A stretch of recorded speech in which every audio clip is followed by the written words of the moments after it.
Jumpseat, dans une prochaine émission, il faudra que nous partagions nos expériences des Jumpseat, le troisième siège dans le cockpit. Mais en attendant, il faut commencer par le début. Et d'abord, bonjour à tous et surtout bienvenue sur cette première de Jumpseat. Jumpseat est donc le nouveau rendez-vous que vous donne toute l'équipe d'Aérobuzz, un rendez-vous Twitch. Twitch, c'est une plateforme que nous allons explorer ensemble, une plateforme qui ouvre de nouveaux horizons. Quand on y réfléchit, et c'est quand même assez extraordinaire de penser que pendant une heure, et peut-être même un petit peu plus, nous allons parler de l'actualité de l'aéronautique en direct et en image le plus naturellement du monde, je l'espère. Et quand je suis tombé dans l'aviation il y a longtemps, très longtemps maintenant, ma passion se nourrissait des articles des hors-séries de Science et Vie spéciale Bourget, des récits évidemment des éditions France Empire et bien sûr de Tanguy et la Verdure. Avec Jumpseat, accrochez-vous, on passe en post-combustion. Alors au sommaire de cette première émission, nous allons parler du match que se livrent Dassault et Bombardier dans le haut de gamme des avions d'affaires. La semaine dernière se déroulait à Genève le salon de l'aviation d'affaires. Nous y étions avec Thierry Dubois et nous vous en parlerons. Nous parlerons aussi de l'emploi des pilotes de ligne. Il semble que les recrutements reprennent. Que faut-il en penser? Est-ce que c'est le moment de se lancer dans une formation de pilote de ligne et surtout, à quel prix? Et bien sûr, pour cette première de Jumpseat, nous ne pouvions pas passer à côté du phénomène Top Gun Maverick sur les écrans depuis la semaine dernière et c'est du lourd. Alors avec moi sur le plateau de Jumpseat, une partie de l'équipe d'Aérobuzz, Thierry Dubois et Bonjour. Jérôme Bonnard. Bonjour. Dans le rôle du modérateur du chat, très très loin à Saint-Omer, Fabrice Morlon. À la réalisation, Martin Roy. Et en coulisses, discret et efficace comme toujours, Philippe Chotaille. L'autre partie de l'équipe est sur le chat. La rédaction d'Aérobuzz étant répartie sur l'ensemble de la France. Alors en plateau également, deux invités. À ma gauche, Marion Fabiani, directrice commerciale de Jetfly. Bonjour. Bonjour Marion. Pour Marion, le marché de l'aviation d'affaires n'a pas de secret.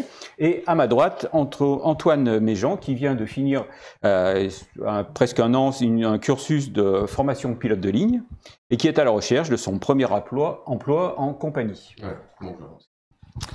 Voilà, alors... les présentations sont faites. À ce stade, je voudrais remercier nos partenaires. Sans eux, nous ne serions pas là aujourd'hui.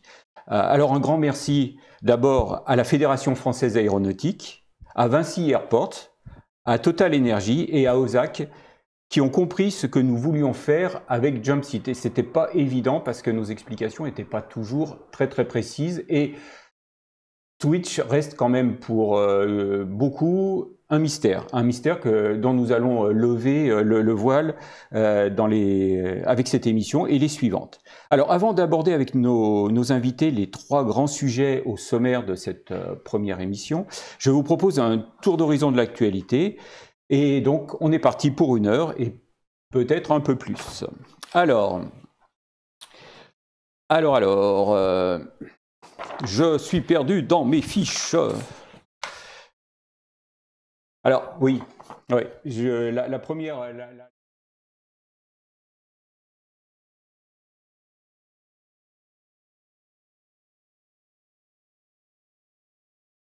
du Sonaka 200. Très sincèrement, personne s'y attendait. On était au salon IBES quand on a eu l'information. Personnellement, j'ai fait le tour un peu des concurrents et surtout des fournisseurs et ils tombaient des nues comme moi. Alors, le Sonaka 200, qui est un avion de quelle catégorie? Alors, le Sonaka 200, c'est un avion école, donc un biplace. Il fait partie de cette nouvelle génération d'avions qui sont apparus là, ces 3-4 dernières années, des avions donc, avec des moteurs Rotax qui consomment 3 fois moins que les avions écoles habituels et sur lesquels les écoles aujourd'hui misent beaucoup pour réduire les coûts de l'heure de vol et donc les coûts de formation. Alors, c'est un avion qui, d'origine, était vendu en kit a été construit même en Afrique du Sud, et Sonaka est allé le chercher en Afrique du Sud et l'a fait certifier. Et donc c'est un avion en CSVLA, hein. Et donc il était promu à un bel avenir, hein, puisqu'ils en ont livré déjà une cinquantaine depuis 2018. Hein. L'avion a été certifié en 2017, oui c'est ça, à peu près 2018. Ils en ont vendu donc une cinquantaine, et selon mes sources, ils en avaient encore 20 à livrer. Donc là, c'est un petit peu l'incompréhension. Alors on peut imaginer que Sonaka, le groupe Sonaka ait décidé de se recentrer sur son métier d'origine, qui est la sous-traitance aéronautique. Actuellement, les sous-traitants aéronautiques subissent une grosse pression, et peut-être qu'ils n'ont pas voulu courir plusieurs lièvres en même temps. Donc voilà, bon, c'est vraiment triste c'est triste pour toute l'équipe, parce que à l'intérieur du groupe Sonaka, il y avait une équipe vraiment très très motivée pour le développement de cet avion. Alors, plus souriant, c'est le tour Rêve de Gosse qui est parti le week-end dernier. Donc c'est la 26e édition.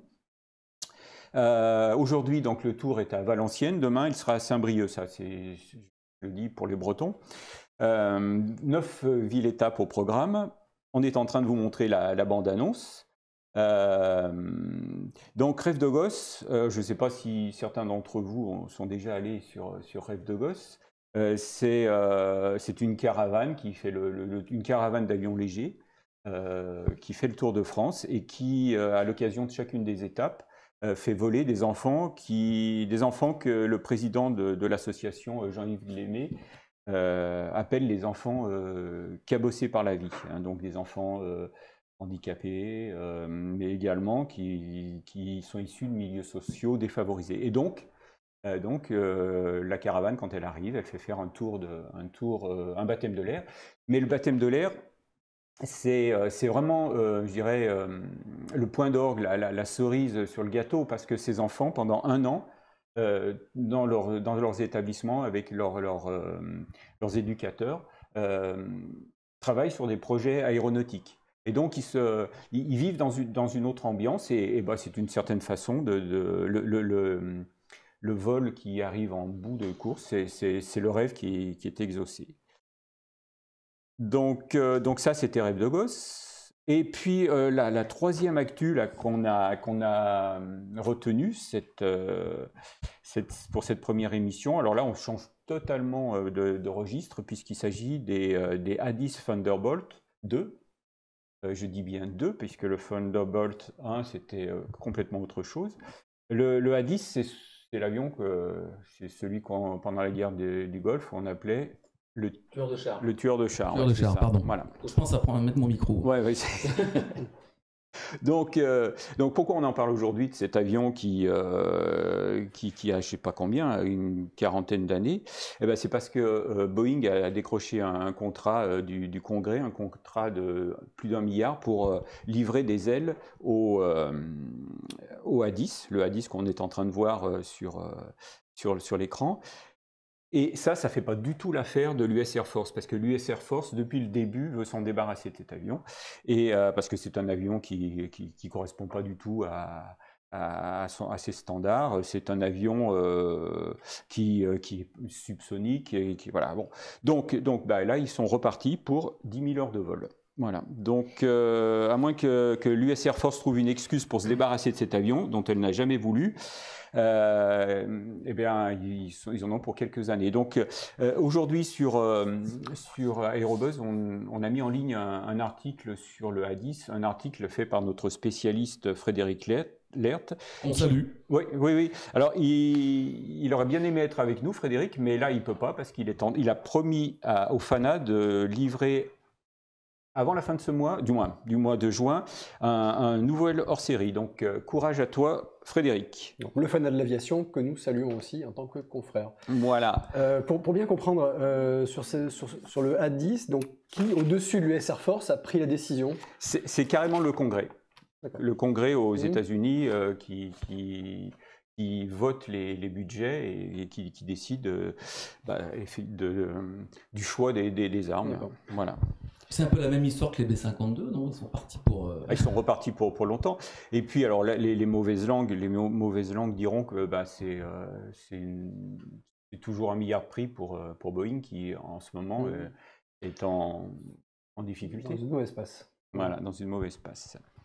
Voilà, donc voilà, moi j'ai fini. Alors, le chat, pour l'instant, on pourrait vous demander, vous, ce que vous avez retenu là, de la semaine, quelle info pour vous a été marquante ces derniers jours. Allez-y, n'hésitez pas.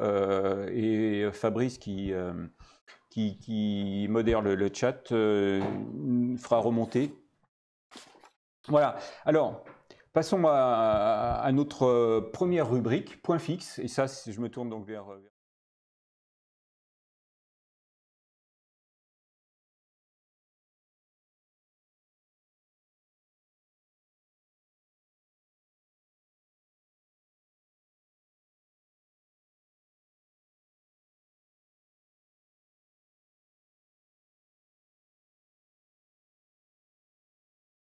Des vols directs, des vols.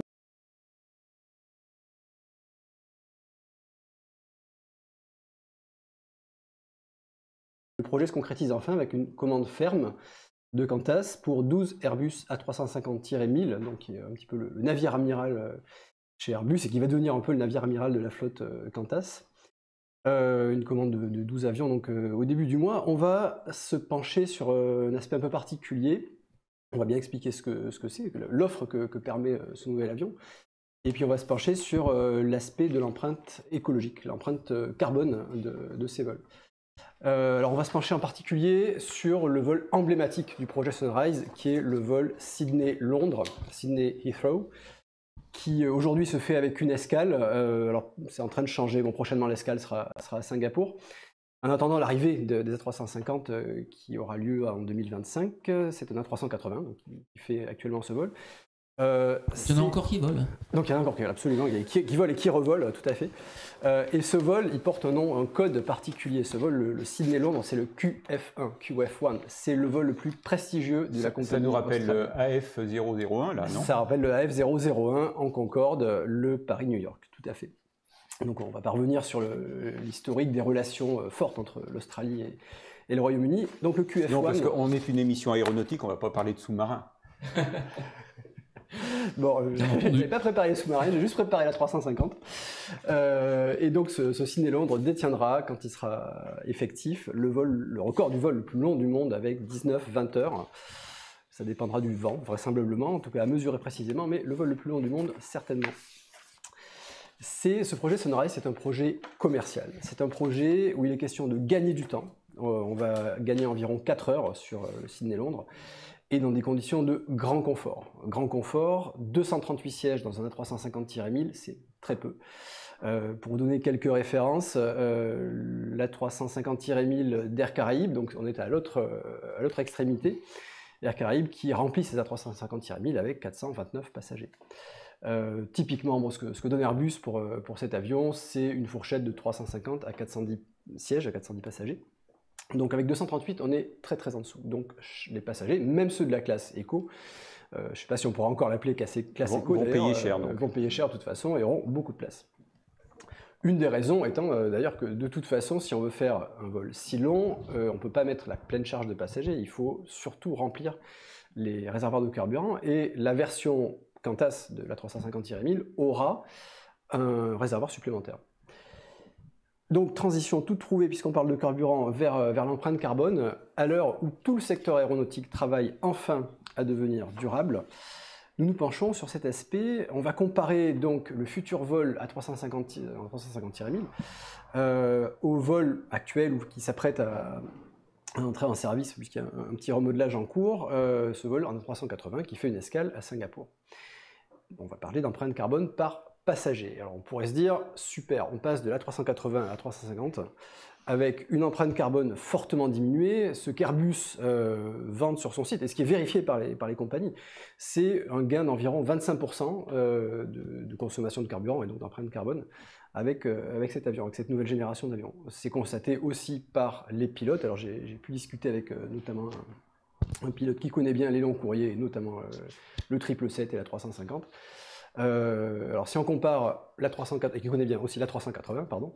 Alors si on compare la 380 à la 350, on peut parler d'environ 2,8 litres par passager et par 100 km sur un A380.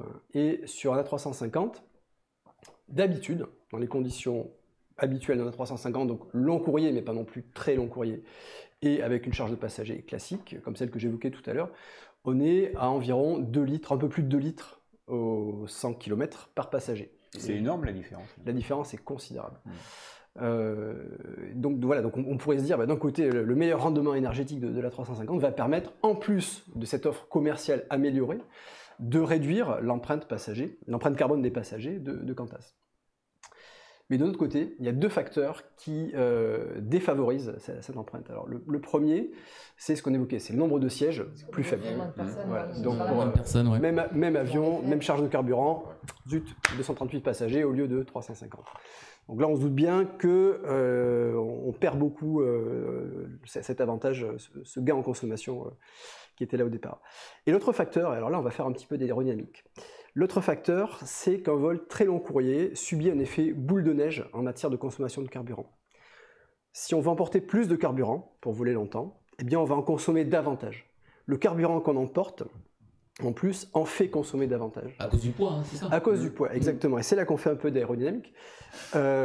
L'avion, quand il vole, s'il tient en l'air, c'est grâce à cette force qu'on appelle la portance. La portance, elle s'oppose au poids, justement. Plus l'avion est lourd, plus cette portance doit être importante. Et cette portance, pas de chance, elle est liée à la traînée de l'avion, c'est-à-dire à la force qui s'oppose à l'avancement de l'avion. Donc plus on veut de portance, plus on crée de traînée. Et donc plus on a besoin de pousser de la part des moteurs, plus on consomme de carburant avec les moteurs. Donc plus on alourdit l'avion, ça peut être avec du carburant, plus on consomme de carburant, plus les moteurs consomment de carburant. Et les pilotes connaissent très bien ce phénomène. Il y a même ce qu'on appelle, il y a même cette notion de coefficient de transport que j'ai apprise en enquêtant un petit peu. Le coefficient de transport,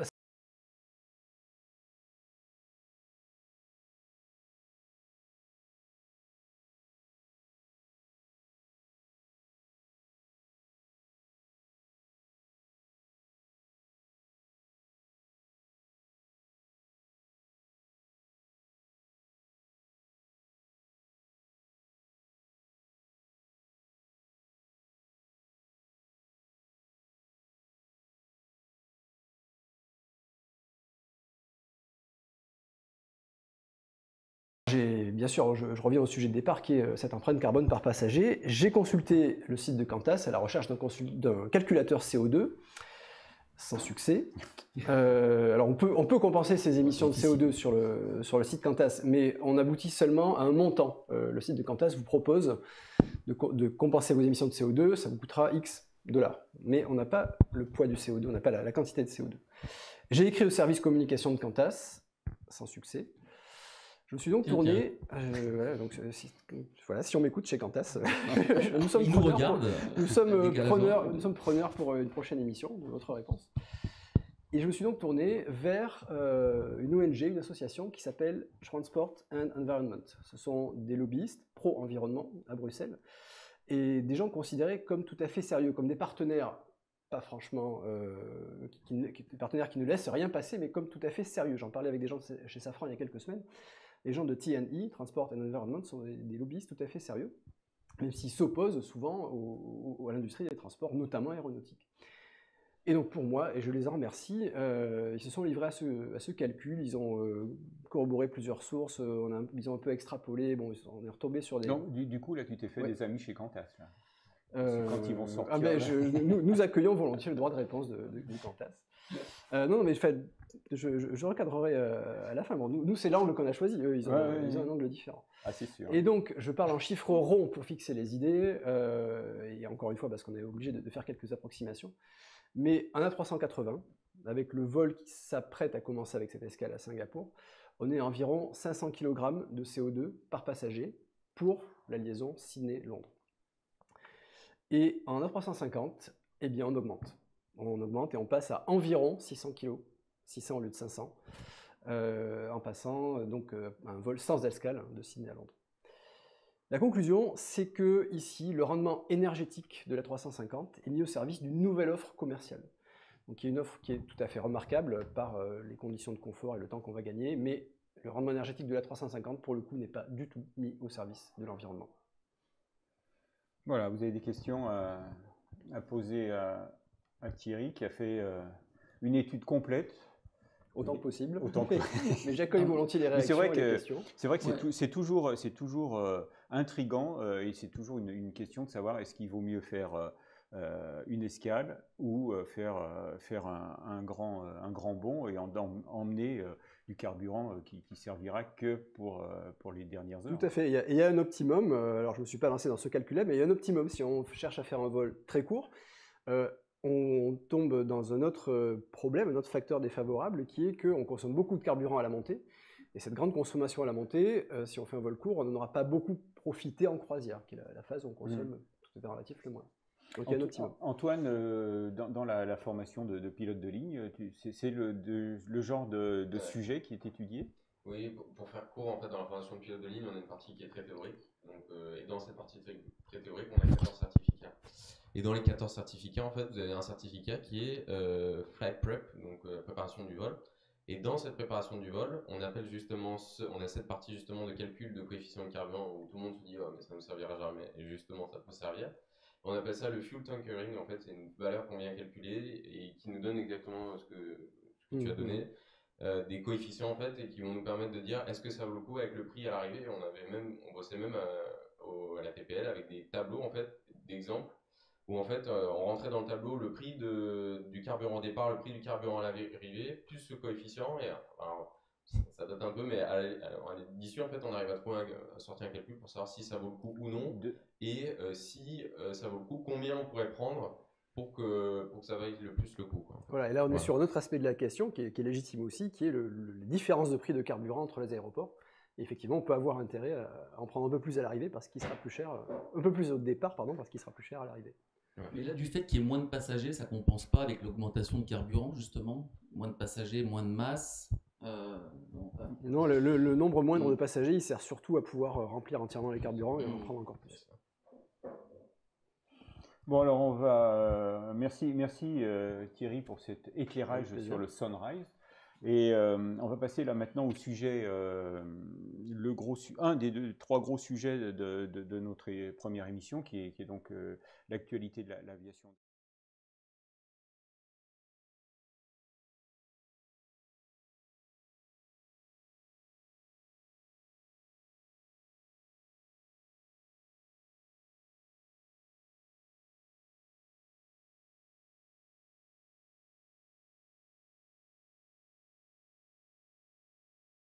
Ils avaient sur le stand d'Assaut, il y avait une maquette de la cabine et du cockpit. C'était la première fois du Falcon 10X. Et juste à côté, Bombardier a fait un grand show au moment du lancement du Global 8000. Donc c'est des avions qui ont des autonomies fantastiques. Là. On parle de combien d'heures de vol en gros On parle d'environ 14 heures de vol dans ces eaux-là. 14 heures de vol. Donc on n'est pas encore au niveau de Sunrise, mais c'est déjà pas mal. Donc alors, Thierry, toi tu y étais avec une casquette Aviation Week. Tout à fait. Donc là, tu étais même le rédacteur en chef de l'équipe d'Aviation Week au salon. Tu faisais donc une édition quotidienne du salon sur le net. Comment ça se passait? Tout à fait. Donc pour un petit rappel, donc Aviation Week, donc magazine américain. Bien connu, j'espère. Et donc, on pourrait même dire que c'est la référence en presse aéronautique, quand même. Donc, on parle du salon eBase ou EBAS, comme on dit chez Dassault, qui avait enfin repris après deux annulations consécutives à la pandémie à Genève. Et effectivement, donc nous avons repris chez Aviation Week depuis quelques salons, donc puisqu'il y a eu le salon de Singapour, le salon de Dubaï. Je remonte un peu dans le temps. Nous avons repris les publications de notre show news, notre quotidien show news sur les salons. Nous sommes passés à un format entièrement numérique, on a abandonné le papier, et effectivement, ça induit quelques différences. Alors, le papier, les concurrents, eux, ne l'ont pas abandonné. Donc, le papier, c'est ça. Voilà, c'est tous les jours quand on est sur un salon comme le salon eBase. Ou le salon du Bourget. Ou le salon, d'autres, voilà, tout à fait. c'est-à-dire ces gros salons. Là, tous les jours, on a gratuitement, on reçoit gratuitement ce genre de magazine. Donc là, c'était celui de IN, les Américains. Mais il y a aussi Flight, plus grand format. Et Le donc, concurrent anglais. le concurrent anglais, britannique. donc on voit de l'actualité et surtout beaucoup de publicité. Beaucoup, ouais. Et puis donc pendant longtemps, tu as fait ça toi pour Aviation Week Tout à fait. et récemment donc vous avez basculé sur le tout numérique et le basculement est une réussite. Oui, c'est une réussite. Bon, bien sûr, il y a toujours des choses à améliorer, mais oui, on est content du changement. À la fois en termes de lectorat, des annonceurs aussi, de qui on a des bons commentaires, des bons retours. Et puis du point de vue éditorial, bon, moi, c'est vraiment ma partie. Ça permet une grande souplesse. On a gardé l'idée d'avoir une publication quotidienne. Donc il y a bien un site, une page mise à jour en permanence, mais on a gardé l'idée de ce quotidien, de ce résumé qui donne au lecteur les 8, 10, 12 informations à ne pas manquer, hiérarchisées. Donc ce qui s'est passé au salon aujourd'hui, puisqu'on sort le soir. C'est ces actus que vous ne voulez pas manquer au salon. Alors donc on va voir justement quelles étaient les actus, quelle était l'actualité de ce salon, parce que c'était, comme tu l'as dit, le salon des retrouvailles. C'était très agréable de retrouver, après 2 annulations quand même, de retrouver tous les gens de cette filière. Marion, tu y étais aussi, toi, hein, Oui. avec ta casquette Jetfly. Donc, qu'est-ce qu'on en retient de ce salon, toi en tant qu'exposant, visiteuse, puisque bon, Jetfly n'avait pas de stand, mais vous étiez sur le stand de Pilatus. C'est ça. Nous, ça fait plusieurs années qu'on n'expose plus directement à eBase. Amener un avion, c'est des périodes où on a énormément de vols. Du coup, amener un avion, pour nous, c'était plus compliqué. Du coup, effectivement, on est présent sur le salon, on invite nos clients ou nos prospects. Par contre, on se sert quelque part des avions de Pilatus. Et puis, c'est l'occasion de retrouver tous les gens avec lesquels on travaille. Parce que Jetfly, on en parlera tout à l'heure, c'est un groupe. Et donc, voilà, on a pu rencontrer des gens qu'on n'avait pas vus depuis longtemps et ça faisait du bien. Alors, le thème principal, du moins, celui outre les nouveaux produits, c'était quand même les carburants durables d'aviation. Tout le monde en parle. Tout le monde colle des autocollants, met des stickers. Mais dans la réalité, c'est marqué SAF en gros. Thierry, ça donne quoi dans la réalité? Est-ce que les idées commencent à infuser? Oui, alors le thème était ultra dominant, le développement durable c'était le thème ultra dominant, et en particulier les carburants durables, les SAF, les Sustainable Aviation Fuels. Les difficultés sont nombreuses, mais le secteur a le mérite de les discuter de façon très ouverte. Donc, comme tu dis, il y a pas mal d'idées qui infusent. Je pense que le secteur va finir par trouver une voie vers laquelle se diriger. Difficultés nombreuses, difficultés en premier lieu en termes de rapport offre-demande, c'est-à-dire que le secteur parle beaucoup de ces carburants, aimerait en utiliser plus, mais pour l'instant, les quantités disponibles sont relativement faibles.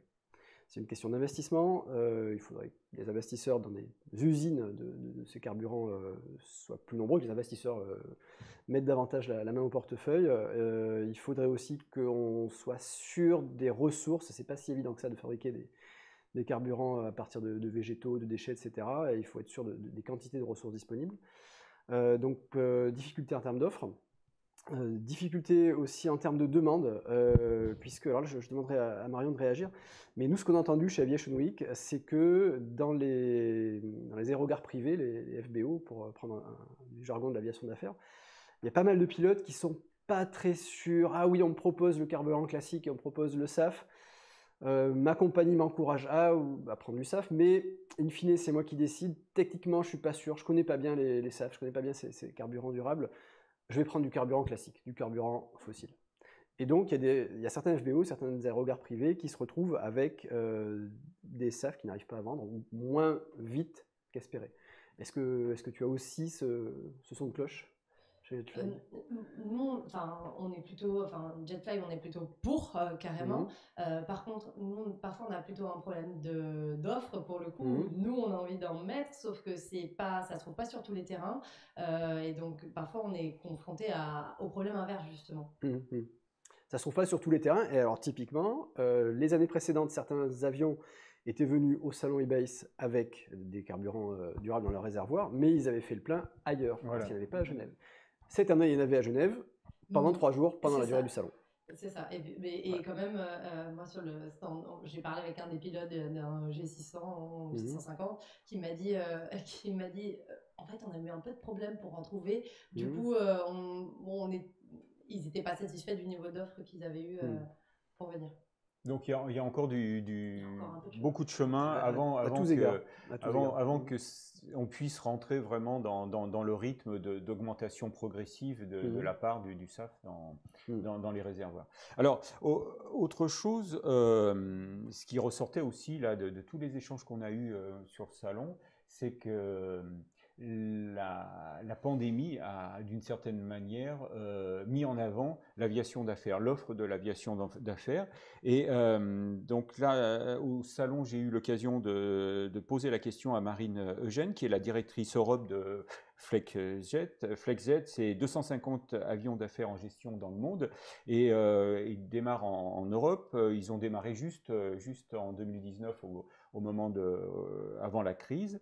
Ils ont commencé avec 3 ou 4 avions. Et là, cette année, ils vont passer à 12 avions. Et alors, eux, c'est ce qu'on appelle des super intermédiaires, hein, c'est-à-dire du Legacy 500, Embraer Praetor 600, ils sont d'ailleurs compagnie de lancement, et puis du Gulfstream 650. Donc, on va écouter ce que nous a dit Marine Eugène. Nous avons constaté qu'effectivement, cette clientèle, qui peut-être par le passé avait des alternatives et volait avec des compagnies régulières, a réalisé en fait du jour au lendemain que voler avec une compagnie telle que FlexJet d'aviation privée allait leur apporter des niveaux de sécurité, de service, une souplesse et un contrôle de leur temps qui allait leur permettre finalement de redémarrer leur activité. Donc on est passé d'une période d'inquiétude au début de cette crise en mars 2020 avec 0 activité à une période de forte croissance.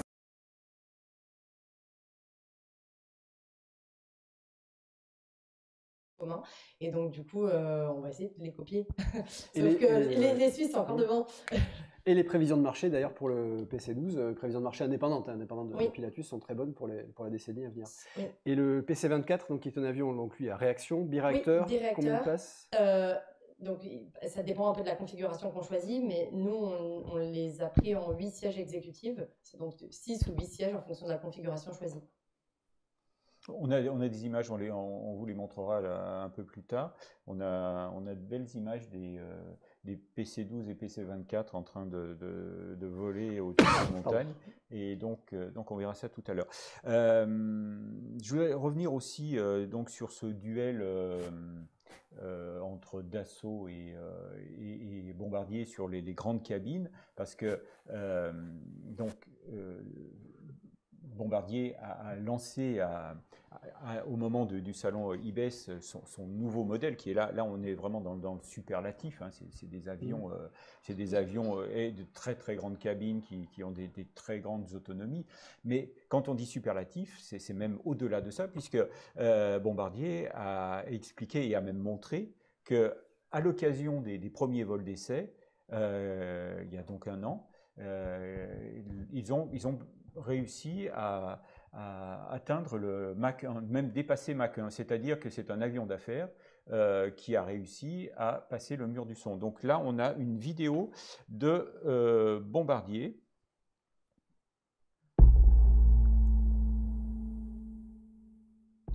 Voilà, donc c'était le 18 mai 2021, c'était donc un Global 7500, c'était le 5e avion d'essai, donc puisqu'en fait le 8000, hein, Thierry, c'est ça. C'est une évolution du 7500. Alors on peut expliquer pourquoi ils sont parvenus à Mach 1, c'est parce que cet avion se veut le plus rapide des avions d'affaires, un Mach 0,94 en vitesse de croisière maxi, et quand on veut être certifié à Mach 0,94, il faut qu'on montre qu'on a un peu de marge.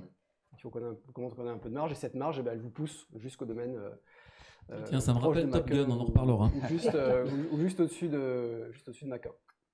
Donc effectivement, alors on peut parler de Bombardier et d'Assaut qui ont fait l'actualité dans les avions à très grande cabine, très longue distance et grande vitesse au salon eBay. On peut rajouter Gulfstream, bien sûr, qui est le troisième grand compétiteur sur ce segment. Donc Gulfstream avec les G700, G800 qui tous les deux sont en cours de mise au point.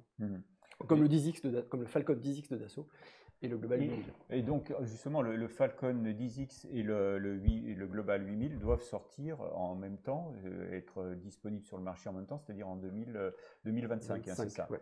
Donc c'est quand même pas un hasard si Bombardier est venu présenter son nouvel avion ici à Genève et qu'il ne l'a pas fait aux États-Unis, où comme il y a quand même le grand rendez-vous mondial de l'aviation d'affaires. Et donc on a posé la question à Éric Martel, qui est le PDG de Bombardier. Donc voilà sa réponse. On sait qu'on a toujours été très présent sur le marché européen. On a énormément de succès sur le marché européen avec le 7500 présentement que les gens apprécient énormément.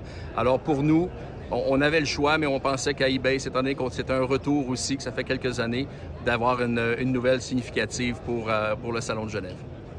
Donc là, vous venez d'avoir Éric Martel, et maintenant vous allez avoir la réponse d'Éric Trappier, qui est lui le PDG de Bombardier. Là, on a le match des Éric Trappier d'Assaut. Merci, c'était juste pour savoir si vous suiviez, parce que là, on est déjà à 3/4 d'émission, et donc, comme c'est notre grand début sur Twitch et sur Jumpseat. D'ailleurs, j'en profite pour présenter mes excuses à tout le chat, parce qu'effectivement, il y en a des problèmes de son, et donc pardonnez-nous, on fera mieux à la prochaine émission, mais on va continuer comme ça. Et donc je vous propose donc l'interview d'Éric Trappier, qui est, comme chacun le sait, le PDG de Dassault Aviation. Une cabine plus large, c'est une cabine où vous vous sentez plus à l'aise, où vous pouvez vous reposer plus. Et comme les vols sont de plus en plus longs, avec par exemple tous les nouveaux avions comme le 8X, le 6X et demain le 10X, il va falloir rester à bord pendant des fois 8 heures, 10 heures, 12 heures, même 14 heures. Et donc le confort du passager et surtout gagner du temps. Ça veut dire quoi, gagner du temps? Vous faites un vol de 14 heures. En réalité, pendant ces 14 heures-là, vous ne faites pas rien. Vous vous reposez, vous dormez. Vous arrivez donc plus frais à vos rendez-vous ou vous continuez à travailler. C'est un bureau volant. Et avec le 10X, on aura même un appartement volant avec des fauteuils de plus en plus confortables qui peuvent devenir des lits ou des lits organisés. On peut même mettre des douches. Bref, on a fait des gros efforts esthétiques de confort pour le passager, car c'est lui l'utilisateur de l'avion. Cette tendance vers des avions à plus grande cabine, des avions plus confortables, des avions toujours plus performants, elle s'observe notamment dans les prévisions de marché. Alors pour le coup, les prévisions de marché d'Aviation Week, mais pour la décennie à venir, notamment en Europe, les grands avions, les avions à grande cabine vont devenir dominants, alors que ça a longtemps été en Europe les avions relativement légers. Là, d'ici à 2031, ce sont les avions à grande cabine qui vont dominer. Et donc, Airbus est arrivé à la même conclusion qu'Aviation Week, hein. Et donc, Airbus arrive sur le marché avec son ACJ, donc Airbus Corporate Jet 220, c'est-à-dire c'est l'évolution business de l'A220 qui est rentré récemment dans le catalogue d'Airbus. Hein, donc là, c'est une nouvelle arme pour Airbus. Tout à fait. Alors Airbus était déjà présent sur le marché avec des versions Boeing, tout à fait, avec des versions VIP, corporate, on les appelle comme on veut, de l'A320 ou du 737. Voire beaucoup plus gros, voire au-dessus. Il y a 350. C'est ça. Les produits phares, c'était quand même les versions VIP des monocouloirs. Et là, avec l'A220, Airbus se positionne sur un segment de prix qui correspond au haut de gamme des avions d'affaires, avec une offre un petit peu différente, c'est-à-dire que pour un prix équivalent, un client de l'A220 bénéficiera d'un plus grand confort grâce à une cabine immense, bien plus grande que le Falcon 10X, le Bombardier Global 8000. En revanche, un avion d'affaires conçu comme tel, donc comme les Falcon, comme les Global, comme les Gulfstream, sera plus rapide. Plus rapide, ça veut dire que par rapport à la 220, un Gulfstream ou un Bombardier ou un Falcon sera jusqu'à 1 heure plus rapide sur un Paris-New York. C'est encore une fois un ordre de grandeur. Je ne m'engage pas sur la durée précise, mais c'est quand même vraiment plus rapide. On parle de Mach 0,8 contre Mach 0,9 quelque chose. Et un avion d'affaires conçu comme tel aura un plus long rayon d'action qu'un Airbus ACJ 220. Alors, le directeur des ventes d'Airbus Corporate Jet, Shadi Saadeh, lui, il est convaincu qu'il va faire un carton avec l'ACJ 220. C'est ce qu'il nous dit dans cette interview où j'espère que le son sera quand même audible. Avec le 220, on attaque aujourd'hui un marché qui est le haut de gamme du marché de l'aviation d'affaires traditionnelle, si je puis dire. Le marché aujourd'hui typique de Dassault, de Bombardier, de Gulfstream. Donc en fait, et ce marché-là aujourd'hui, il représente plus de 2000 avions. Il y a à peu près 2200 avions. Donc en fait, ce qu'on est en train de faire, on a multiplié par 5 le potentiel de notre marché aujourd'hui. Et on est le seul à pouvoir le faire. Comparé à Boeing. Boeing n'a pas de solution aujourd'hui sur ce marché-là. Et donc, en fait, on pense que vraiment le 220, il a un avenir, un très très bel avenir grâce à ça. Du point de vue d'Airbus et de Boeing, c'est une bonne affaire proposer des versions VIP corporate d'avions commerciaux. Ça leur permet d'offrir un prix très concurrentiel grâce aux économies d'échelle importantes qu'ils réalisent. Ils ont des cadences de production élevées sur leurs monocouloirs commerciaux, bien plus élevées que ce que Bombardier, Gulfstream ou Dassault peuvent avoir sur leurs avions d'affaires, d'où des prix très concurrentiels. C'est donc une bonne affaire pour Airbus et Boeing. Bon, alors, avant de lancer une question là sur le chat, je voulais vous dire que pour les sujets que vous auriez qu'on traite, donc il y a Top Gun, mais bon, ça, vous allez bientôt l'avoir, Top Gun. Et puis l'autre sujet, c'était le retrait du Transal, mais bon, on aura l'occasion de revenir sur ce mémorable Transal. Alors, on soupçonne que Frédéric Lert ait pris un pseudo pour nous parler de ça, puisque lui, il est en train de travailler sur ce sujet pour le FANA, je vous le rappelle. Donc, alors, êtes-vous plutôt Falcon 10 ou Global 8000? Vous avez toute la rubrique suivante pour y répondre. Et la rubrique suivante, on va l'appeler sur le jump seat.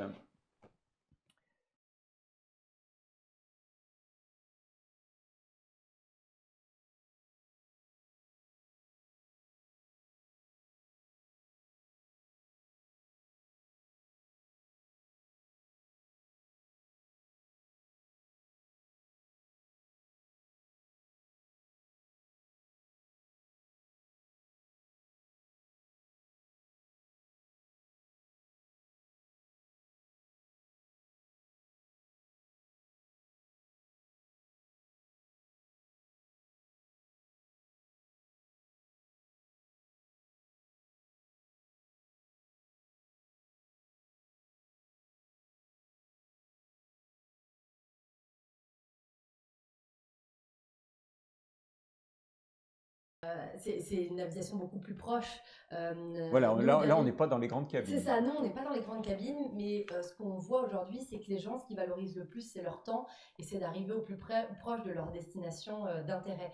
Et bon, il y a beaucoup d'offres qui peuvent faire un Paris-New York. Par contre, quand vous avez besoin de poser à Villeneuve-sur-Lot, quand vous avez besoin de poser à Belle-Île, la piste pour un ACJ, il finira dans le vert. Alors que nous, un PC-12, on va pouvoir le poser. On pose pareil à Courchevel, on pose à Lons-le-Saunier, qui est une piste en air de 1000 mètres. Ça donne des opportunités que des avions de beaucoup plus grosses cabines n'offrent pas. Un jour, on a eu comme ça des discussions avec des gens d'Airbus qui nous disaient mais moi, si on faisait quelque chose, de toute façon, ce serait forcément mes pilotes de Beluga.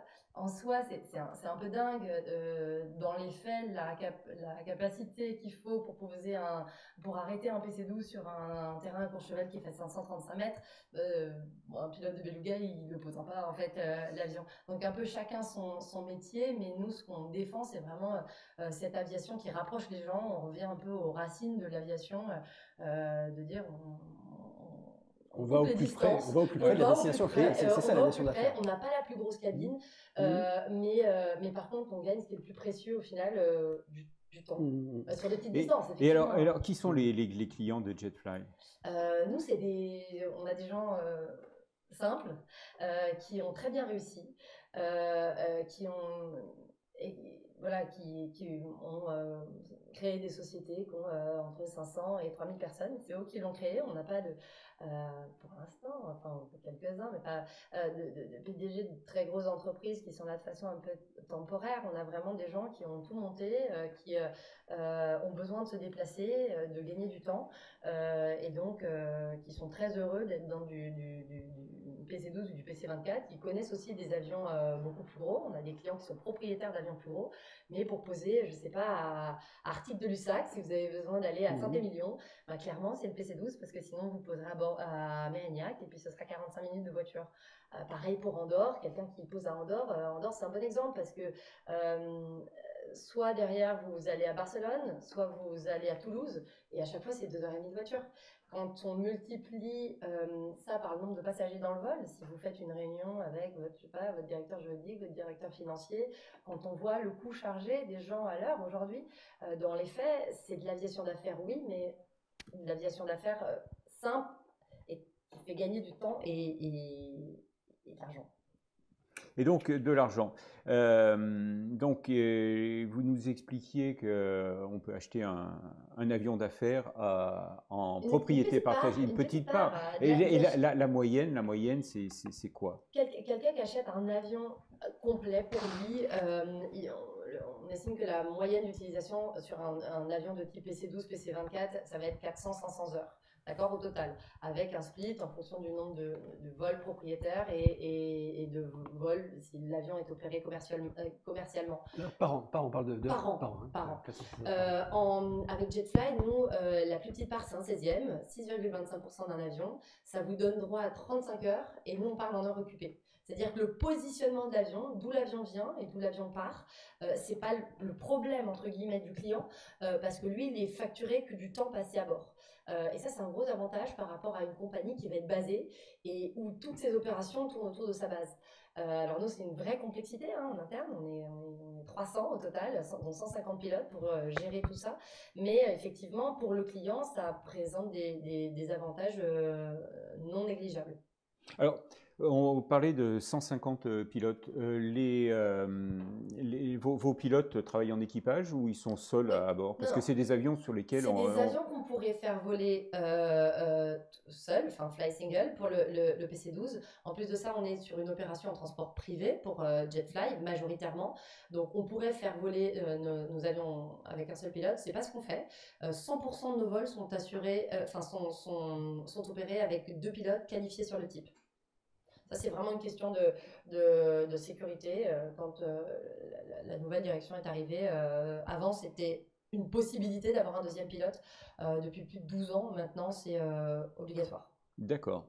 Et donc, les recrutements de pilotes en ce moment, ça se passe comment? Parce que ça va être le sujet suivant, mais on sait que les compagnies aériennes recommencent à recruter et que donc elles se tournent vers les compagnies d'aviation d'affaires pour trouver des pilotes, qui se tournent elles-mêmes vers les écoles de pilotage. Donc, de vous qui êtes entre les deux, comment ça se passe? Nous, on a en plus de ça la chance d'avoir de bons pilotes chez Jetfly avec de très bonnes compétences. Et donc, ils sont très appréciés des grosses compagnies et donc très sollicités. Après, chez Jetfly, on a des beaux parcours à proposer à des pilotes. On a des profils de recrutement très différents en fonction des gens qui se présentent. On a des personnes qui sont en direct entry captain, mais on a aussi des gens qui sortent d'école. Le minima de recrutement, c'est à peu près 500 heures. Et après, on peut offrir une évolution de carrière. Nous, on paye les QT à nos pilotes. Qualification type, c'est-à-dire s'ils changent d'avion, s'ils changent de type d'avion, vous pouvez payer la qualification type. Quand ils vont rentrer chez nous, ils n'ont pas forcément le type rating sur le PC-12. Donc nous, certaines compagnies demandent à leurs pilotes de payer. Nous, on forme nos pilotes. Effectivement, derrière, il y a un band. Néanmoins, c'est de l'argent qu'ils n'ont pas avancé. Et derrière, il y a un ils sont liés à nous, effectivement. On ne peut pas payer des qualifications pour quelqu'un qui part au bout de 3 mois. Mais en général, on propose un emploi du temps qui est fixe et prévu à 3 mois. Donc, ça laisse aux gens la possibilité de s'organiser. La vie d'un pilote en aviation d'affaires, c'est pas évident. Quand vous êtes au BIP, et à l'avion, et que vous pouvez être déclenché à tout moment, quand on est jeune, ça peut aller. Quand vous commencez à avoir une vie de famille, c'est compliqué de s'organiser. Nous, la plupart de nos pilotes, ils sont 7 jours on, 5 jours off. C'est prévu 3 mois à l'avance, donc ils peuvent s'organiser plus facilement. Et ça, pour beaucoup de nos pilotes, c'est une vraie force que vous n'avez pas forcément quand vous êtes dans une société avec 6 000 pilotes, avec un planning que vous recevez tous les mois, avec 2 jours ou 3 jours de desiderata. Mais bon, il y a d'autres avantages aussi. Bon, et alors Antoine, est-ce que Marion t'a convaincu? Je sais pas si ça fonctionne, Alors, mais ouais. Je me permets une intervention, nous sommes en direct. Je sais pas on est en train de tester du nouveau matériel, donc merci de votre tolérance, on fait des essais, voilà, donc l'émission dure plus longtemps que prévu, on a quelques micros qui sont en train de rendre l'âme.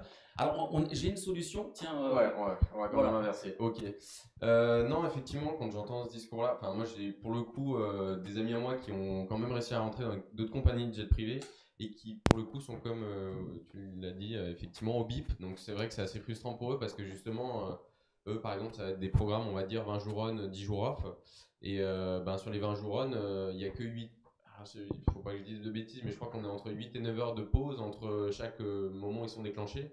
Mais voilà, ils peuvent rentrer chez eux et puis boum, 8 heures après, être déclenchés et enchaîner sur un autre vol. Donc effectivement, le fait d'avoir son planning à l'avance, je trouve que c'est vraiment une force. Et moi, ça fait déjà un petit bout de temps que je suis convaincu par un jetplan parce que je trouve que déjà la machine, le PC-12 est quand même très intéressant, etc. Mais même ce système de fonctionnement d'avoir le planning à l'avance, c'est vrai que c'est un vrai plus, surtout quand on est pilote. Alors, moi, je suis jeune pour le coup, ça. Alors, tu es jeune, tu as quel âge? Moi, j'ai 22 ans. 22 ans, et donc tu es tombé dans l'aviation de quelle manière? Alors, si je puis dire, vraiment. Ici, on peut tous dire tant qu'on a des micros. Hein. Non, mais c'est ça. Enfin, ceux qui marchent. Ceux qui tournent, mais bon. Non, effectivement, moi, je suis rentré vraiment quand j'étais en troisième. Même plutôt en quatrième. Enfin, troisième. Ouais, oui, si, en troisième, entre quatrième et troisième. En fait, nous, j'étais dans un lycée dans lequel il y avait un projet qu'on appelait, entre guillemets, ça s'appelait Aérofavo. Donc, c'était un truc, en fait, un projet qui durait sur l'année. Donc, le passage du BIA qui est très classique. Mais qui aussi enchaînait pas mal de projets comme aller visiter l'usine d'Airbus. On était allé faire un tour sur plusieurs musées, notamment le Bourget. On a fait le musée en Belgique aussi, on a fait l'Eurospace Center. Et là, tu avais quel âge? Et là, j'avais, du coup, vu que je devais avoir 16 ans. D'accord. Voilà. Par ce biais-là, en même temps, je me suis intéressé beaucoup aux domaines, notamment grâce à tout ce qui est de la simulation. Donc, FSX, que pour la plupart connaissent. Moi, j'ai commencé là-dedans. J'ai commencé aussi avec Ivao, qui est une grosse plateforme en fait en ligne qui permet de faire tout simplement de faire du multijoueur entre guillemets, mais où en fait c'est que des passionnés. Donc c'est des passionnés qui vont faire un tour de contrôle, qui sont même parfois vraiment des contrôleurs, et des pilotes qui sont parfois juste des pilotes de simulateur, mais qui aussi des fois parfois des vrais pilotes aussi qui sont là. Et donc c'est vraiment un truc que j'ai aimé parce que ça m'a fait découvrir complètement le domaine et alors sans antenne ni rien, etc. Mais en fait, de base, en m'ayant intéressé pendant un an à tout ça, on va dire qu'après un an d'avoir regardé des vidéos, m'être entraîné, etc., j'étais quasiment prêt à faire, on va dire, des flows dans un 737. Ça a été très basique, c'était vraiment un truc qui n'était pas hyper réglementaire, etc., et qui suivait pas des SOPs qu'on peut trouver dans des compagnies, etc. Mais bon, j'arrivais quand même à faire voler un 737 avec une création d'un dossier de vol, le suivi météo, etc. Donc c'était vraiment un truc de fou quand même. Donc après, moi ça m'intéressait vraiment, j'ai été piqué comme ça, et donc après coup, quand je suis passé en seconde, j'ai passé mon PPL, j'ai eu la chance. Donc le brevet de pilote privé, voilà, donc ça. En aéroclub. Ouais, en aéroclub à Bron, donc, ce qui est en plus un terrain hyper intéressant parce qu'on est sur un terrain avec une tour de contrôle, etc., une vraie piste, et sur lequel je pense que des avions de jet aussi se posent. Donc voilà, c'est ça, donc une vraie plateforme, donc hyper intéressant pour les tours de piste, etc. Et puis quand je suis arrivé vers l'âge où il fallait prendre une décision, etc. Bon, mes parents au début étaient plus sur un cursus très classique, école d'ingé, puis après on verra. Et j'ai eu la chance de pouvoir aller faire un super salon que je peux conseiller, qui est au Bourget, le salon des formations aéronautiques. Organisé par Aviation et Pilote, le mensuel de l'aviation. C'est ça, qui est une édition qui était hyper intéressante. J'ai fait la première édition et la deuxième édition. La première édition avec mon père où j'ai pu faire un peu de repérage, deuxième édition j'ai donc trouvé mon école de pilotage, voilà. Et donc ils ont réussi à convaincre ma mère, donc je me suis lancé du coup dans cette formation-là qui, bon, malgré tout engendre un petit risque parce que effectivement ça découvre. Ouais, et donc là il faut quand même voir les choses en face. Une formation comme ça, c'est une formation qui coûte cher. C'est-à-dire que bon, les écoles vendent ce type de formation autour de 100 000 € à peu près. Actuellement, dans le marché actuel, on est autour des 100 000 €. 100 000 €. Et toi qui est lyonnais, ça veut dire aussi des frais de logement, etc. Tout ça. Donc c'est pour tes parents, c'était quand même un risque important. Ouais, alors en fait, pour mes parents, ils étaient garants de mon prêt parce qu'en fait, voilà, ils m'ont dit, c'est ta responsabilité, c'est toi qui veux faire ça, ok, et ben tu vas te lancer dans le projet par toi-même, tu prends le prêt, donc j'ai le prêt à mon nom, voilà, et nous on va être garant, et donc du coup, c'est pas plus mal parce que j'ai pu voir certains profils en formation qui étaient un peu plus tranquilles en disant, mais bon, alors ça met une pression, c'est un peu à double tranchant, mais l'avantage c'est que bon, on a une responsabilité, on a un prêt, donc il va falloir assurer au bout de 3 ans, il va falloir sortir, donc il va falloir bouger un peu et passer les certificats, les 14 certificats du coup, qui sont un peu costauds. Et donc du coup, au final, je les remercie parce que ça m'a permis de me mettre une vraie responsabilité, de me dire ok, j'ai un prêt, donc il faut que je finisse ma formation dans les temps et que j'avance correctement.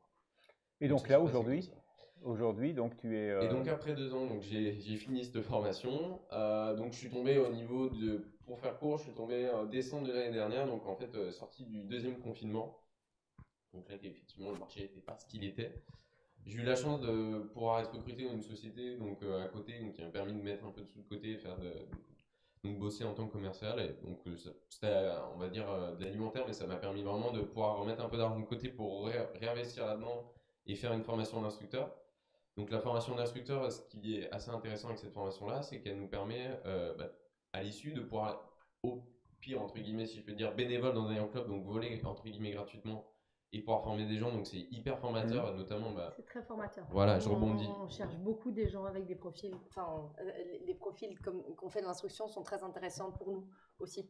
Ouais, voilà, parce qu'effectivement, on est tendance... Ça donne une approche particulière, en plus d'une aisance à piloter, c'est vraiment très bien. Je peux conseiller à tous. S'il y a des jeunes pilotes qui nous écoutent, n'hésitez pas, faites-le absolument. Ouais, c'est vrai que c'est hyper intéressant, parce que justement, en plus, on tombe sur des terrains justement sur lesquels je pense les pilotes de Jetfly sont amenés à se poser, donc sur plein de petits terrains, beaucoup de changements, etc. Et puis, ça nous donne aussi beaucoup plus de disponibilité dans le cockpit, parce qu'on est obligé de gérer le vol en lui-même, et l'élève aussi, donc avoir un aspect pédagogique en plus. Donc c'est vraiment un cursus qui est hyper intéressant. Et comme on dit, voilà, il y a le PPL, il y a la TPL avec la formation CPL et IRME, donc CPL, licence de pilote commercial, et IR, donc la formation des instruments. Et encore au-dessus, on a encore un nouvel échelon qui est la formation d'instructeur. Donc c'est vraiment une formation qui a un plus, qui forme en plus le pilotage encore plus en finesse, parce que justement, on se doit d'avoir un pilotage qui est très précis et on peut pas dire à l'élève regarde comme je fais mais en fait avec des défauts parce que lui il va dire ok mais je peux pas en tenir compte vu que tu as fait exactement les mêmes erreurs que moi. Donc c'est vraiment un pilotage qui est très précis qu'il faut avoir. Donc c'est assez intéressant pour ça. Et donc là tu vois comment ton avenir là dans les mois qui viennent? Alors, à part peut-être si tu arrives à placer un CV. Pourquoi pas, mais effectivement, là pour l'instant, c'est très enrichissant le marché actuellement, ça repart bien. Il y a des offres qui tombent de plus en plus qui sont intéressantes et c'est surtout des offres low timer, si je puis dire, donc avec des niveaux d'heures de sortie d'école qui se situent entre 200 et 250 heures, donc qui est on va dire dans le bon chemin pour du low timer. Après, effectivement, ce qu'on Il y a eu quelques annonces, Antoine, ces derniers mois. Ryanair a annoncé un recrutement sur 500 pilotes avec une école de pilotage privée, un total de 2000 pilotes sur 3 ans. EasyJet, 1200 pilotes sur 5 ans à partir de 2024. Air France, 100 pour cet été, avec la filiale de Transavia. Là, je pense que c'est les formations cadets qui reprennent. C'est ça, mais apparemment, il y a des besoins énormes. L'étude de Boeing, 612 000 pilotes pour les 20 prochaines années. 6 000, les besoins en Europe sont de 6 000 par an et il n'y en a que 1 200 qui sortent sur le marché chaque année. Tu confirmes ça? Ouais, je confirme bien. Ça te rend optimiste? Ouais, ça me rend optimiste. Alors voilà, là pour l'instant, effectivement, je joue encore un peu la carte de la sécurité parce que voilà, effectivement, il y a des offres d'emploi qui existent aujourd'hui. Typiquement, on peut trouver chez Air Baltic ou Eurowings des offres d'emploi. Moi, justement, j'ai postulé chez Eurowings qui proposait donc effectivement des offres qui étaient intéressantes. C'est une low cost allemande. Hein, Eurowings, voilà, en fait, pour faire court, c'est le remplaçant de Germanwings. Voilà, pour changer un peu de nom, etc. Et puis il fallait se réactualiser, donc c'est devenu Eurowings. Donc eux, ils proposaient aussi un contrat qui était très intéressant. Donc encore une fois avec du bound, mais c'est obligé, je pense aujourd'hui. Donc pour reprendre le bound, voilà, c'est en fait vous allez signer avec la compagnie. Et en fait, au fur et à mesure des années, vous allez avoir un solde qui va diminuer. Parce que, imaginons, voilà, vous avez, la compagnie vous a formé, vous avez payé, investi sur vous, donc ce qui est normal. Et ben du coup, vous avez un dû si jamais vous sortez avant un certain temps, ce qui est normal parce que ben voilà, ils ont investi sur nous, donc c'est du donnant-donnant et c'est tout à fait normal de faire un bound. Ce qui est vraiment intéressant comparé à ce qu'on avait pu voir avec Ryanair et qui, je sais pas, alors là, il faut que je revérifie actuellement. Mais en gros, qui est plutôt une somme de départ qu'on vient mettre sur la table, mais qui est assez élevée. Donc, sachant qu'une formation de pilote, on est sur 100 000 euros. Et Ryanair demandait une enveloppe, grosso modo, de 30 000 euros en plus à rajouter. Ce qui est un vrai coût, déjà, quand on sort d'une formation de pilote. On a déjà fait un prêt, donc il faut peut-être repayer pour travailler, quoi. Voilà, et puis les conditions, en tout cas, mais ils ont eu, enfin bon, ouais, ils en ont profité, etc. au début. Et ils ont, je pense, raison avec la conjoncture qu'il y avait. Mais ouais, effectivement, on avait du coup un montant à apporter au début qui était assez important. Et je pense que là, effectivement, ça va re-switcher avec justement la synergie qu'il y a aujourd'hui. Le marché il est très très favorable aux pilotes. Effectivement, ça aspire dans tous les centres, dans les compagnies. Donc là, les perspectives sont plutôt très bonnes pour des pilotes qui sortent d'école. Ouais. Non, mais effectivement, là, et même à l'étranger, hein, tu serais prêt à t'expatrier? C'est justement, Emirates, je voulais rebondir là-dessus et finir là-dessus. Justement, j'ai encore, alors ça, il faut que je revérifie aussi, mais pareil, j'ai entendu dire qu'il y avait des compagnies aériennes américaines qui proposaient des green cards pour venir bosser carrément chez eux en tant que pilote dans des compagnies américaines. Voilà, c'est ça. Non, mais donc, comme quoi, ça commence vraiment à rebondir et repartir, etc. Moi, voilà, j'attends juste de tomber sur des postes où les conditions sont un peu plus intéressantes parce qu'aujourd'hui, on a beaucoup de compagnies, notamment, je pense à Air Baltic, qui proposent des jobs, mais où effectivement, il y a parfois il y a un bound, parfois il y a un apport en plus à faire en termes, pour payer une qualification au début, et sur lequel les conditions, pour l'instant, ne sont pas hyper favorables, dans le sens où on est sur des salaires qui vont être, donc pour des pays de l'Est. Donc effectivement, on va se retrouver avec. Si on a un prêt, t'as une idée? J'ai un collègue qui allait faire pour Air Baltic justement une sélection, et je crois qu'il était payé 1 500 euros par mois. Donc, qui est short, sachant que moi, pour être entièrement transparent, j'ai un prêt de 900 euros par mois. Donc là, sur la balance, il faut vraiment que le coût de la vie soit pas cher. Donc effectivement, c'est pour ça que les conditions, voilà, on attend d'avoir. Enfin, moi personnellement, j'attends d'avoir un job avec des conditions où je puisse me dire, je peux être tranquille avec mon prêt, en même temps pouvoir vivre normalement entre guillemets. Donc voilà. Après, effectivement, en tant qu'instructeur, il y a aussi des jobs qui se développent aussi dans des écoles justement qui sont en train de grandir, notamment comme cette école là qui a passé un partenariat avec Ryanair. Et bon, voilà, ils achètent des avions, ils se développent, donc pareil, ils vont chercher des pilotes instructeurs, etc. Donc c'est un tout, faut regarder, mais c'est vraiment hyper encourageant, justement Air France aussi qui commence à relancer. Voilà, ils ont une pyramide des âges en plus qui n'est pas, voilà, c'est ça. Pas favorable. Donc voilà, c'est clair. Et puis quand on commence à entendre que Air France commence à recruter, qui est quand même une grande maison, je pense que ça veut dire qu'il y a un besoin qui se fait ressentir. Et je n'ai pas de doute sur le fait qu'il y aura des places à pourvoir, etc. Donc, tu parlais des États-Unis, 10 000 pilotes United. Ouais, voilà. Donc, et United forme elle-même ses pilotes dans des écoles référencées et finance elle-même les formations de ces pilotes, du moins des cadets. Ouais. Voilà. Bon, et donc, est-ce que là, je m'adresse au chat, est-ce que vous conseilleriez aujourd'hui à un jeune passionné de se lancer dans une formation de pilote de ligne? Voilà. Eh bien, on vous laisse le temps de la réflexion et pendant cette réflexion, on va parler de Top Gun. Le phénomène Top Gun. Alors, vous l'avez vu? Non, Marion, tu l'as pas vu? Non, parce qu'il y a eu eBay, on a une projection privée dans notre société, mais j'étais pas là, j'étais à Villeneuve-sur-Lot. C'est pas grave. Mais... On va t'en dévoiler quelques secrets de tournage. Antoine, tu l'as vu? Non plus, j'ai pas encore eu l'occasion. Pareil, nous de notre côté, on a prévu une projection privée, pareil, donc. Mais je vais quand même, avant la projection privée qui est au mois de juillet, aller faire un tour parce qu'il y a un peu d'impatience aussi quand même. Ça faisait un bout de temps. C'est pas possible d'attendre jusqu'au mois de juillet. Oui, déjà qu'on a beaucoup attendu. Hein. Alors, Maverick est de retour. Donc, une partie de la rédaction de Aérobuzz l'a vu. Il est de retour 36 ans après. Ouais, et il se porte bien. Hein. Et il se porte bien. On l'a même vu jouer au basket ou au hand, hein, sur la plage. Bon, voilà. Alors, c'est un film qui s'est fait attendre. Effectivement, je pense que ça en valait vraiment la peine. En tout cas, alors c'est un scénario cousu de fil blanc à l'américaine, c'est un blockbuster. Il y a tous les ingrédients Top Gun, les Ray-Ban, la frime, la moto, la course avec le F-18. Et c'est pas trop ça qui nous intéresse. Alors le film ça nous gêne pas non plus parce qu'on est bon public, Et ça fonctionne super bien.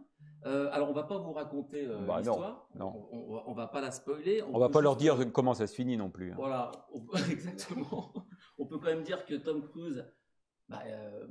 Peter Maverick Mitchell a vieilli, hein, il a la soixantaine dans le film, bien conservé, mais c'est pas le sujet. Et il est devenu pilote d'essai, voilà. Et c'est quelqu'un, enfin, il veut pas raccrocher. Il a une carrière d'amiral, enfin toute dessinée hein, pour devenir amiral ou sénateur. Mais lui, il veut voler. Alors, moi, je trouvais que ça partait très mal le film quand on le voit en train de piloter une sorte de SR-72, un clone supersonique d'un prototype qui va à Mach 10. Ce sont des images de synthèse. Et là, je me suis dit dans ma tête, on est un petit peu mal barré. Puis en fait, non. Franchement, c'est un film qui est vraiment très, très bien réalisé. C'est une méga production, 154 millions de dollars. Alors, en fait, pourquoi? Parce que tous les acteurs ont volé. Voilà. Alors, en premier Tom Cruise en 1986, le premier Top Gun, pardon. Je commence à avoir un peu faim. Donc dans le premier film, en fait, seul Tom Cruise avait volé dans le F-14 Tomcat. Ils avaient fait des essais avec les autres acteurs et les séquences étaient inexploitables. Ils ont tous été malades, donc beaucoup de choses avaient été reconstituées en studio. Et là, c'était vraiment le deal pour faire la suite. Tom Cruise exigeait que tous les acteurs volent, que ce soit au plus proche de la réalité, qu'on voit leur visage se déformer avec les jets, et c'est vraiment ce qui a fonctionné. Oui, ça, je confirme. C'est sûr qu'on voit vraiment les visages se déformer, même celui de Tom Cruise, hein, mais c'est vrai qu'il morfle. Hein. Alors la production a mis les moyens pour filmer plus de 800 heures de rush, à bord des avions, tournage IMAX. Alors c'est pas des GoPro, hein, c'est 6 caméras en 4K positionnées dans chaque cockpit. Plus des caméras sol-air, des caméras air-air, des prises aériennes à partir d'un Phenom 300, d'un hélicoptère, de drones, sans oublier celles qui étaient fixées à l'extérieur des fuselages, des journées de tournage de 14 heures, répétition au sol avant chaque vol, chaque séquence était par tranche d'1 heure.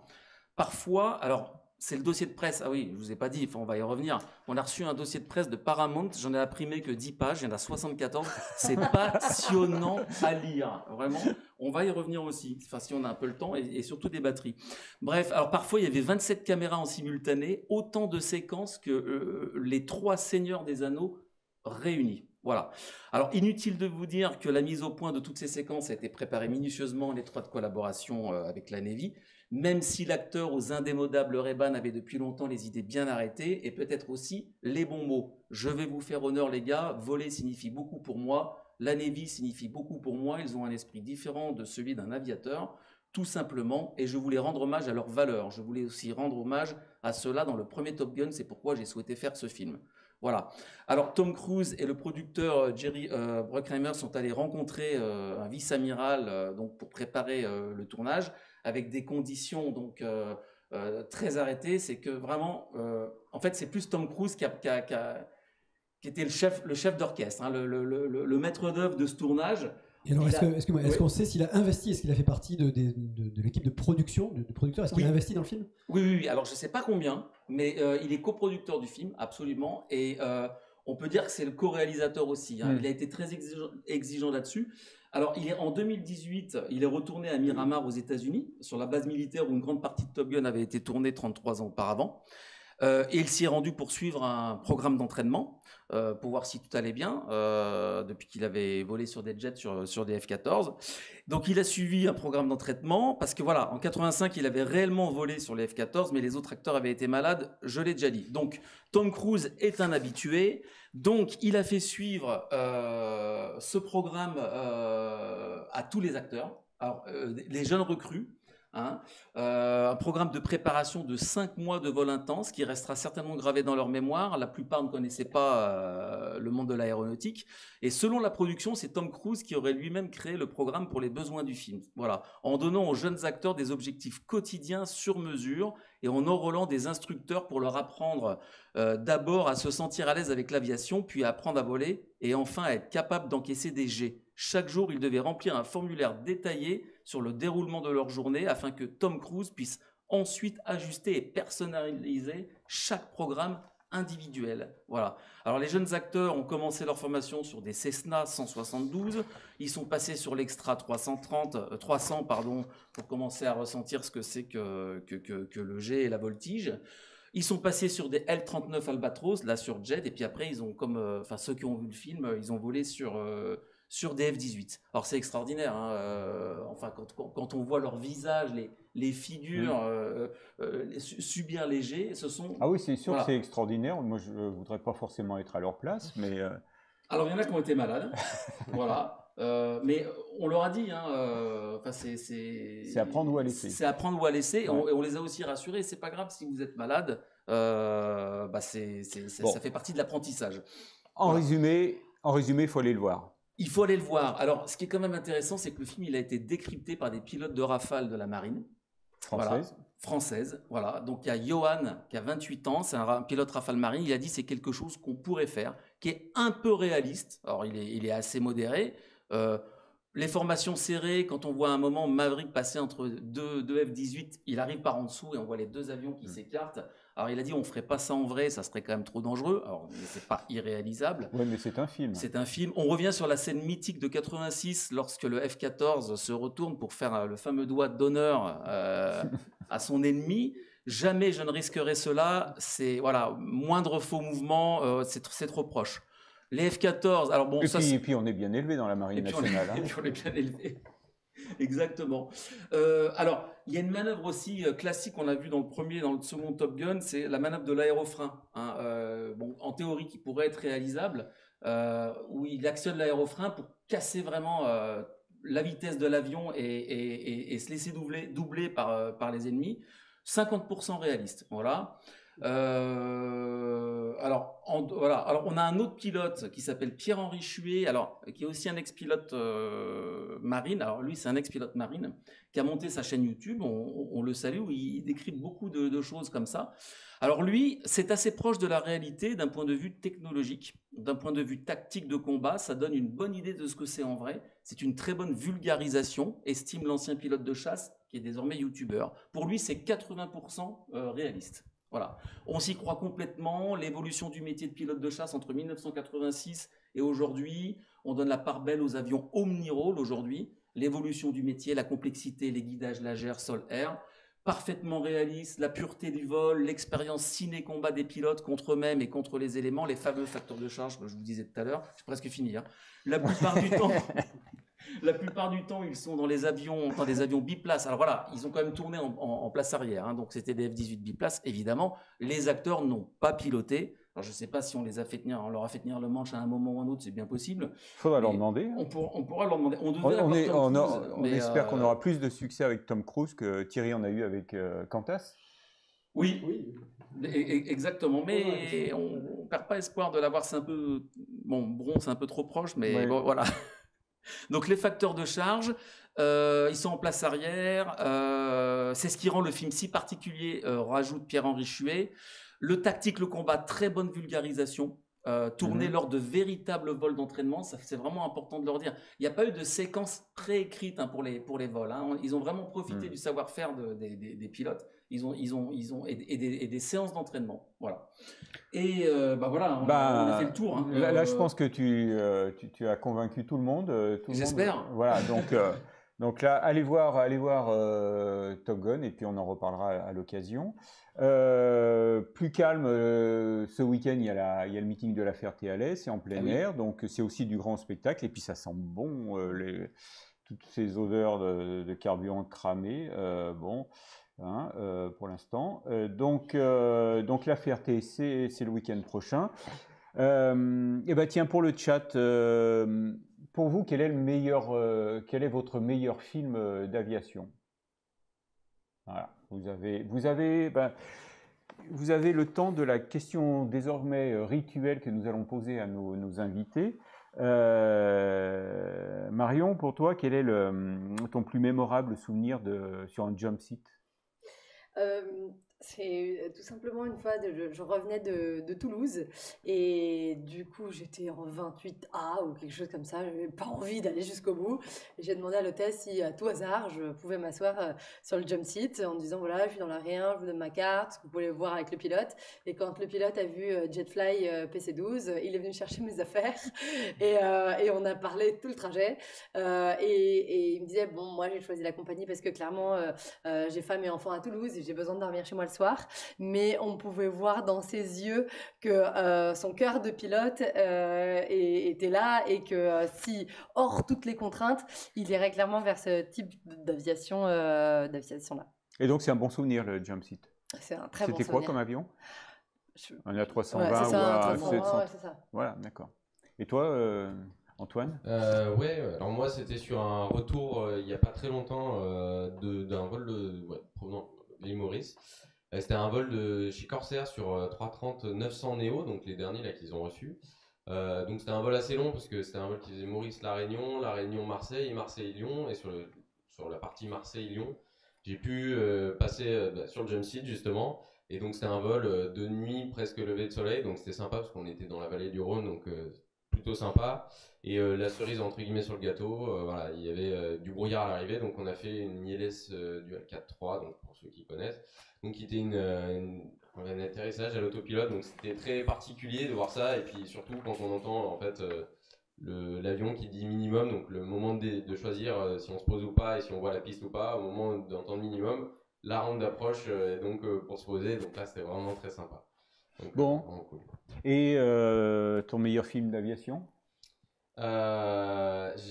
J'hésite entre Top Gun et Les Chevaliers du Ciel parce que je trouve que bon, alors l'histoire j'aime bien Les Chevaliers du Ciel parce que c'est la partie un peu française quoi, donc on se rapproche au plus près de ce qui existe pour nous enfants, donc j'aime bien ce film. Et toi, Marion? J'ai bien aimé Flight, moi. Flight. Oui, avec c'est quoi, Denzel Washington. Quand il passe l'avion sur le dos. D'accord. Et vous? Je suis un fan absolu de l'étoffe des héros. Ouais, ah bah oui. Beaucoup de points communs, il y a des points communs avec le. Oui, c'est vrai. Ouais. Le retour quand il rentre dans le bar, ouais, après ce qu'on dira pas, mais. Enfin, pour moi, l'étoffe des héros est indémodable, mais ça doit. Enfin, oui, je ne sais pas où on peut se le procurer actuellement, mais je le recommande. Star Wars. Non, l'étoffe des héros et bien sûr les Chevaliers du Ciel. D'ailleurs, pourquoi pas les revoir un jour, ça serait. Ouais. Alors, et Top Gun, c'est difficile d'en choisir un. Voilà. Bon, on vient de voir le Top Gun Maverick, le tout dernier, et très réussi une nouvelle fois. Je pensais même rajouter Sully dans une. Bien sûr, voilà, bien sûr. C'est vrai qu'on oublie celui-là, mais on oublie Sully aussi. Bon, et la kermesse des aigles? Oh, c'est trop vieux ça. L'histoire, le Great Waldo Paper.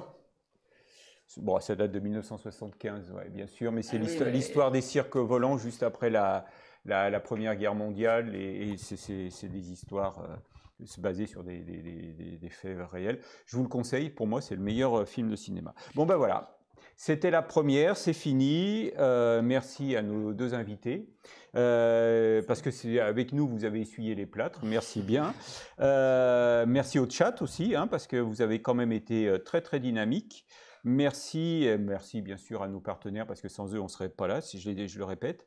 Je vous promets que nous allons régler tous les problèmes et que nous allons changer les batteries, du moins les piles de nos micros, et que pour la prochaine émission qui aura lieu le jeudi 9 juin, à partir de 12h en direct du Salon de France Air Expo à Lyon-Bron, tout fonctionnera à merveille, et nous avons déjà de nombreux invités. Donc, nous avons à partir du 9 juin, 3 émissions quotidiennes, 9, 10 et 11, depuis le salon France Air Expo de Lyon-Bron, où là, donc, nous allons parler de tous les sujets. Il y aura du militaire, il y aura du transport aérien, il y aura du développement durable, il y aura de l'aviation légère, il y aura de l'aviation sportive, il y aura de tout. Pas tout le même jour, on va étaler. Donc, et si vous avez raté le début de cette première de Jump Seat, vous pouvez la revoir en replay sur la chaîne Twitch et également donc sur la chaîne YouTube de Aérobuzz. Donc à la semaine prochaine sur Jump Seat et toujours, tout le temps et par tous les temps sur aérobuzz.fr. Ciao. À bientôt. Merci. Merci.